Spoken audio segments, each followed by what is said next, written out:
Hey everyone, it's Kat with Kat We're Photo. Today, I'm going to show you how to turn a portrait like this into something more of a fine art cinematic feel. So let's get started. The only preset that we're going to use from Lightroom is this Adaptive Portrait Enhanced Portrait preset. I'm not looking for something too heavy, but I think the enhanced version is going to be the best. Now, after that, we're going to go into the basics panel, and starting from the exposure, working our way down, we'll make those adjustments. Now, the one thing that I'm starting to realize as I edit more and more portraits is, trying not to increase the exposure if I don't need to. Sometimes I'll actually decrease it depending on the photo and the moodiness. And the reason why is because I've noticed that with increased exposure, portraits tend to get washed out afterwards. It's not as dynamic. A lot of times, yes, you can go ahead and increase the shadows, pop some more blacks into it after the fact. But why do that if you don't need to? So that's something that I've now been more aware of. And I try not to mess around with the exposure too much. Another thing that I also am doing more and more now is lessening the contrast. Back in the day, I used to love heavy contrast. But unless I'm doing a lot of black and white gritty stuff, a lot of times less contrast is better, at least for me, at least for my aesthetic. Okay, so after that, we're going to do a few layer masks now, starting with the radial gradient for the subject.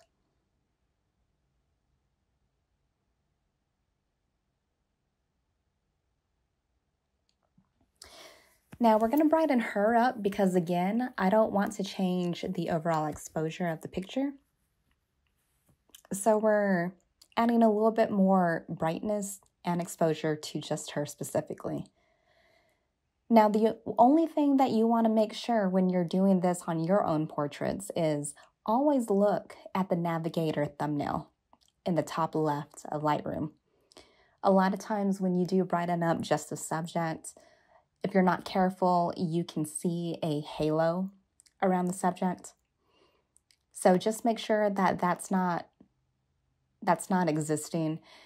And if it is, and you do absolutely need to brighten her up to that point, you can counterbalance that by adjusting the feathering of that radial gradient. Okay, we're going to do another one here. This time we're going to select the background, and we're actually going to darken the background a little bit further.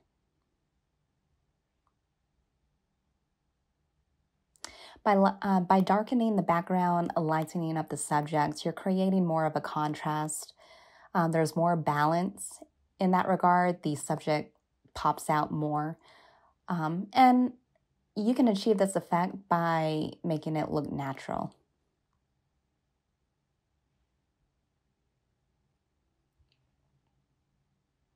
And again, always look at your navigator thumbnail just to get an overall view of how it looks. You can also switch back and forth from the before and after picture. Again, you want to check your progress as you go along.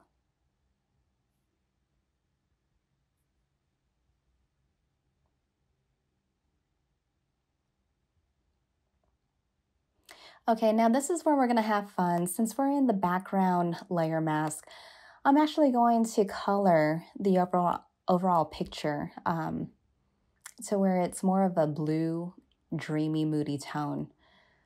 This is where like the fine art effect comes in and the cinematography or the cinematic effect. This is nearly like a surreal portrait.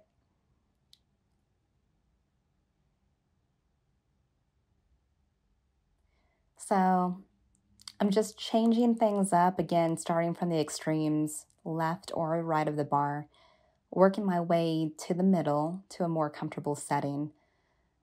A lot of times it's just a matter of your preference, what you like. Sometimes it also helps to just kind of stop what you're doing, step away from the computer, and then come back later.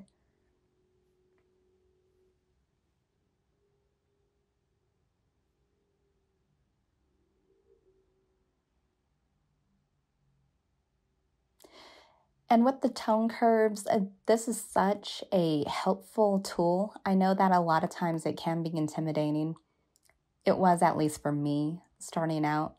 But again, it's the more you fumble around with the tone curve, the easier it becomes. So I definitely encourage anyone that is still not familiar with it to at least practice on it, because it can be a very, very beneficial tool if you know how to use it.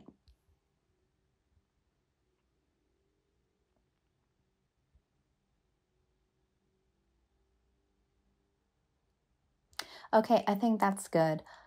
Now, the next step that we're going to do at this point is,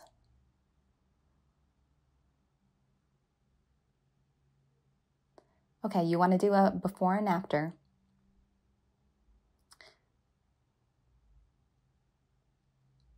We're going to continue on. I think we're done with the layer mask at this point.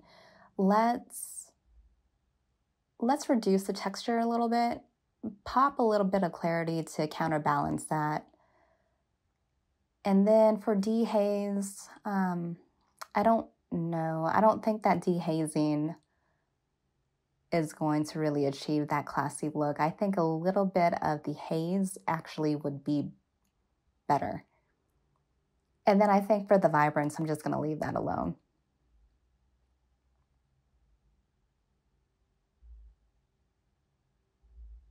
Now, this is where the fun comes in. Let's just do some color grading. You can either stop there or you can go further. A lot of times my curiosity gets the best of me, so I like to kind of see what else is out there. So, as usual, I'm starting with the shadows and I'm working my way from the outer perimeter of the color wheel. I'm going to find a color that actually resonates with me immediately, and then from there on, I'm going to work my way, keeping that color as much as possible, but work my way to the center of the wheel.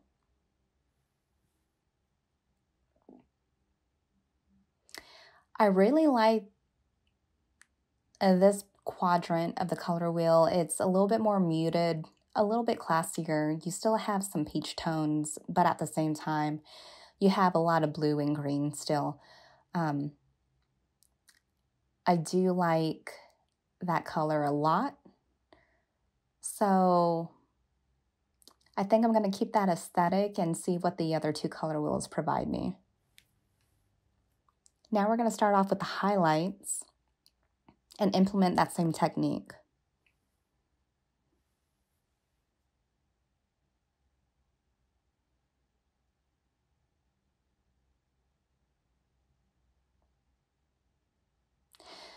The objective for this is you want your subject to stand out. So you want to make sure that the colors you are choosing actually complement her skin tone and the overall picture. This combination is really nice. I think it looks very, very classy. It complements her skin tone very well. And it still adds a beautiful mood to the overall portrait.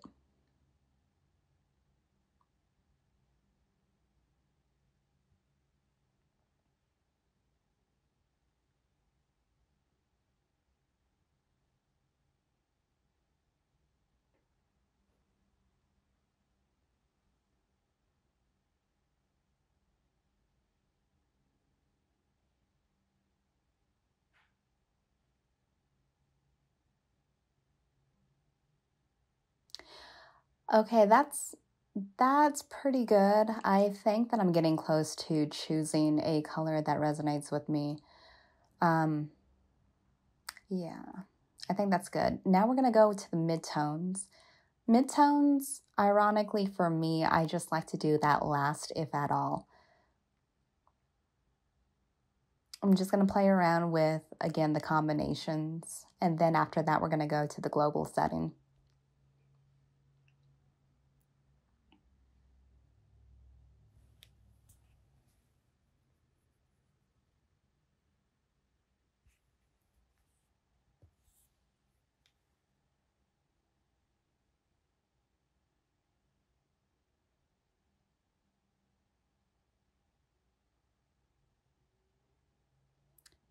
Before and after.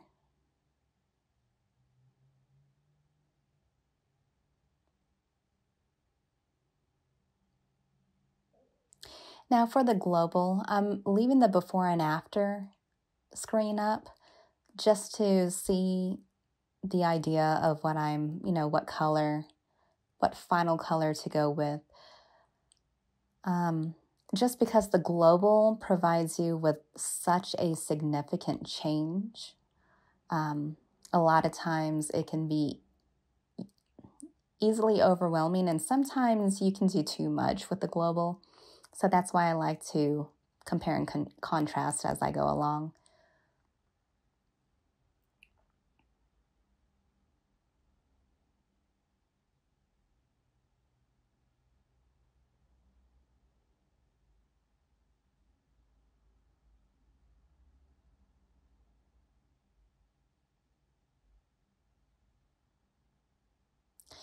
Now, you see that horizon line?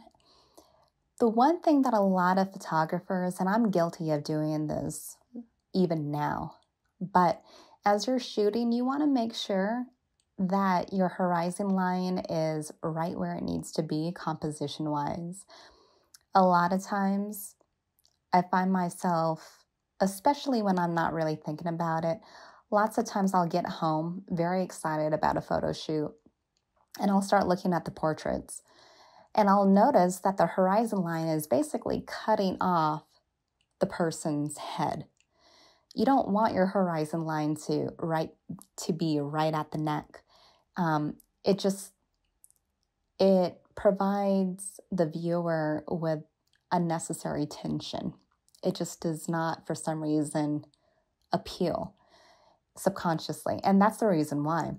So you want to make sure that you have your horizon line either well below the person's neck or perhaps way above the head.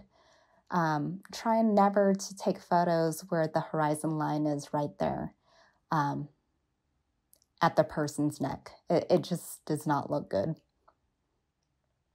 And unfortunately with me, like I said, I do this all the time. This is the only portrait from this setting where her horizon line was just right where it needed to be, unfortunately.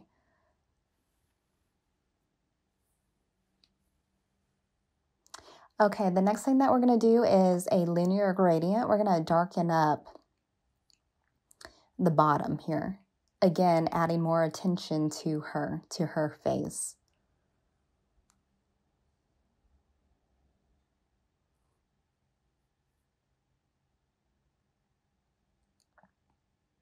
And a lot of times if I do darken something, I'll remove some of the contrast just to counterbalance the changes that I make.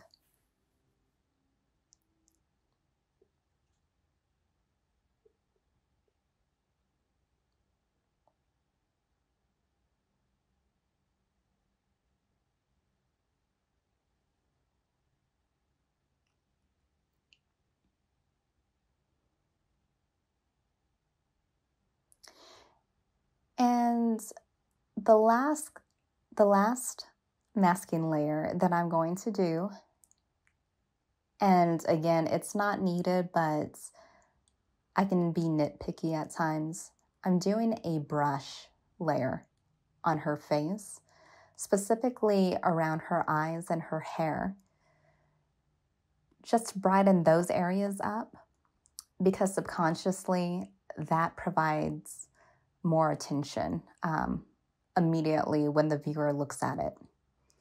So I recommend starting with a drastic exposure just to see where your changes are.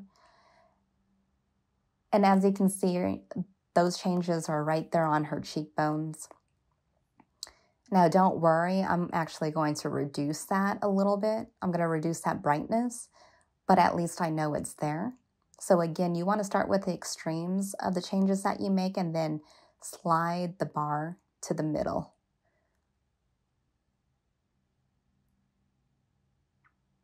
So by doing that little brush layer, you immediately, that subtle change itself makes a huge difference. You can actually now see her face more clearly. So just keep that in mind. You know, that's something that you can definitely play around with in your photos. If you want to bring attention to the eyes immediately, the layer mask for the brush adjustment is the way to go.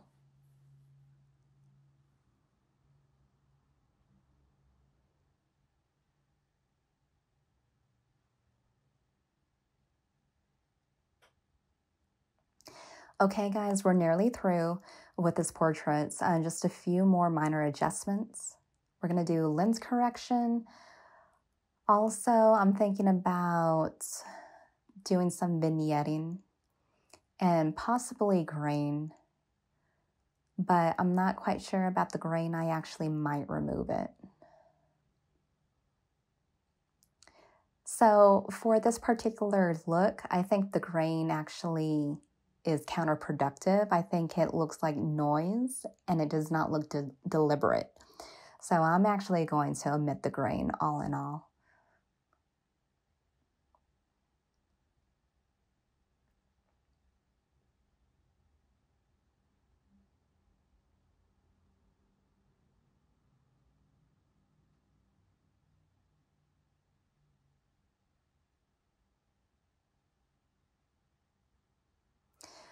We'll come back to the vignetting, but we're going to level out that horizon line just a little bit more. All you got to do at this point is just click on level and it does it for you. It's very easy, very convenient. We'll go back to the vignetting here. And again, one thing with vignetting, you want to make it look as natural as possible. So you don't want to have a black ring around your portrait unless you're trying to do that deliberately. So just use the vignetting, excuse me, in very subtle adjustments here.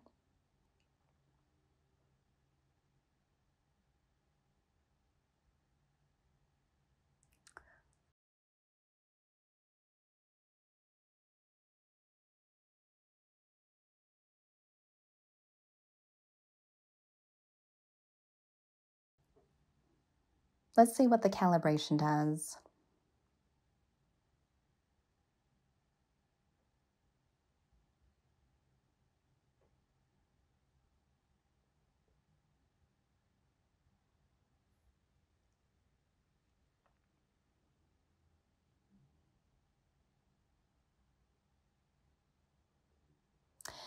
So for y'all, are there any recommendations that you would do for those who love to color grade? What type of ideas, what type of recommendations do you guys have? How do you color grade your portraits for the cinematic and fine art effects? Definitely drop me a comment below. And as you can tell, before and after. So thanks so much for tuning in. Cat Warren Photo, out.